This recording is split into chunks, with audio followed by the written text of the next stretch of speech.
안녕하세요. JD 부장구조의 소장 조담입니다. 오늘은 나스닥 2.57% 하락, 러시아 오늘 침공이라는 주제로 말씀드리도록 하겠습니다. 2022년 2월 24일 목요일 시황입니다.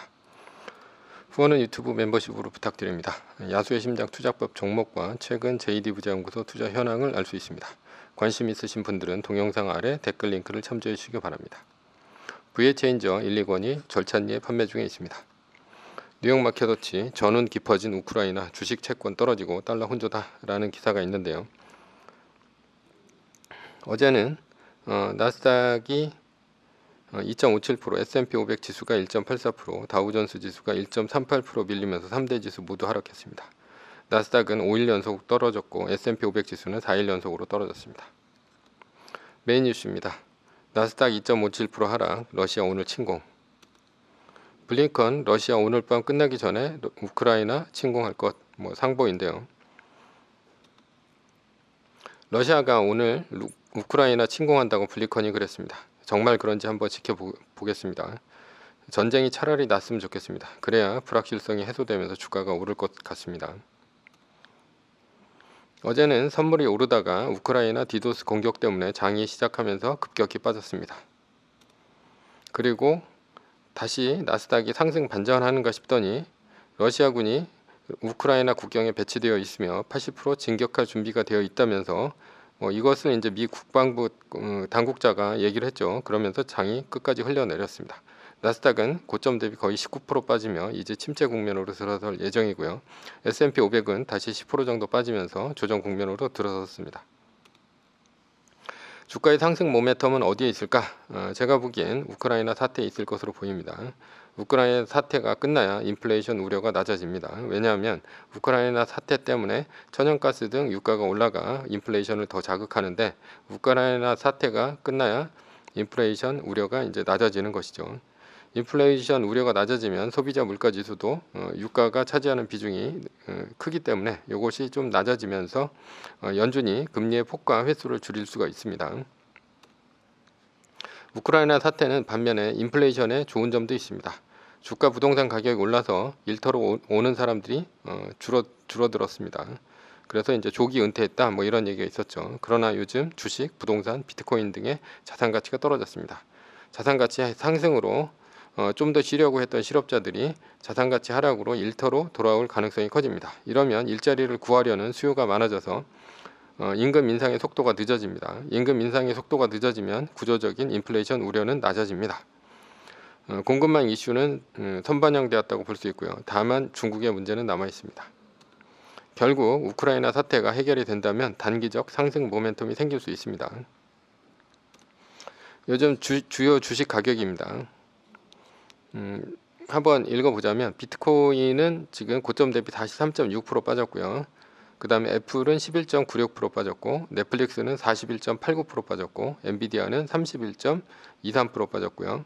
그리고 테슬라는 37.88%, 그 다음에 로블록스는 43% 빠졌고 루시드는 56.81% 빠졌고 아마존은 22.34%, 그리고 나스닥은 고점 대비 18.81% 빠졌습니다.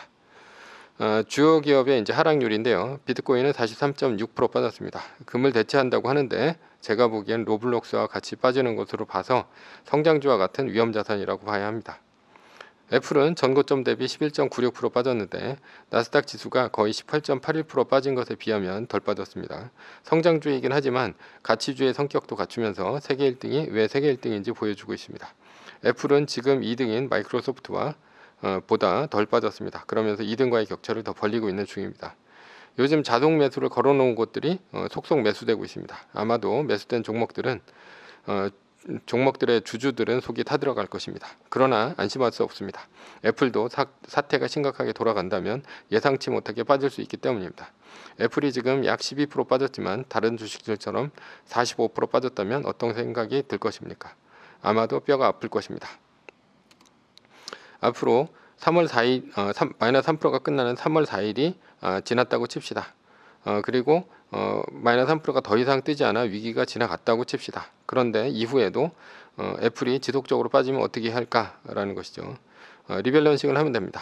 예를 들어 3월 4일 마이너스 3%가 더 이상 뜨지 않아 매뉴얼대로 들어갔다고 합시다. 평단가가 만약 160불이라고 치자면, 그런데 또 떨어진다면 어떻게 되냐? 일단 2.5% 떨어질 때마다 10%씩 팔고 리밸런싱 이제 그 매뉴얼을 지키면 되죠. 두 구간 올라가면 몰빵 치는 것을 반복하는 것입니다. 이때 정고점은 몰빵 치는 날을 정고점으로 삼습니다. 왜 매뉴얼을 지켜야 되냐? 첫 번째는 위험하다고 팔지 않으면 정말 위험해집니다. 존버하는 사람들의 심리는 무엇입니까? 주식은 오르내리면서 계좌가 녹는다고 생각합니다. 그래서 팔지 않습니다. 그리고 귀찮아서 팔지 않고요. 결국은 팔지 않고 버텼더니 다 올라갔다 이렇게 생각합니다. 그러나 주식은 한번 방향을 잡으면 지속적으로 지속적으로 가는 것입니다.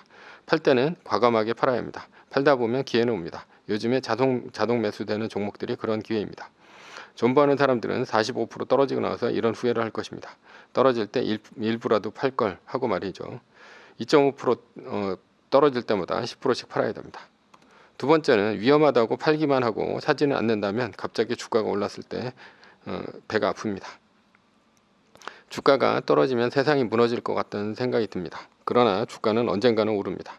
올라가기로 마음먹었다면 하루에 두 자릿수 상승도 있습니다. 일단 그렇게 올라가면 높은 가격인 것 같아 다시는 사지 못합니다. 포마에 빠지는 것입니다.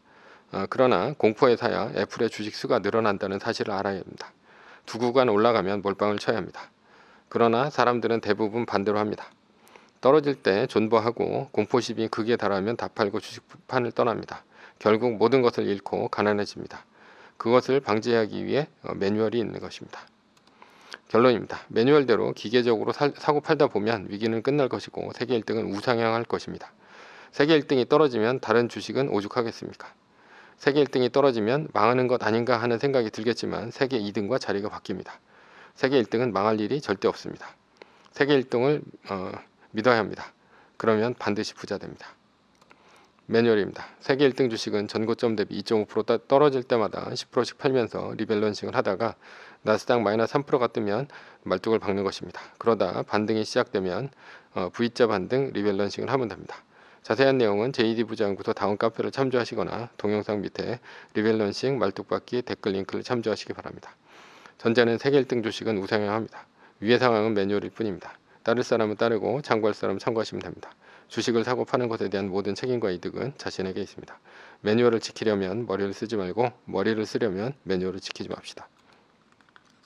오늘은 나스닥 2.57% 하락, 러시아 오늘 침공이라는 주제로 말씀드렸고요. JD 부자연구소의 소장 조던이었습니다. 컨텐츠가 좋았다면 구독, 좋아요, 알람 설정 부탁드립니다. 지금까지 들어주셔서 감사합니다.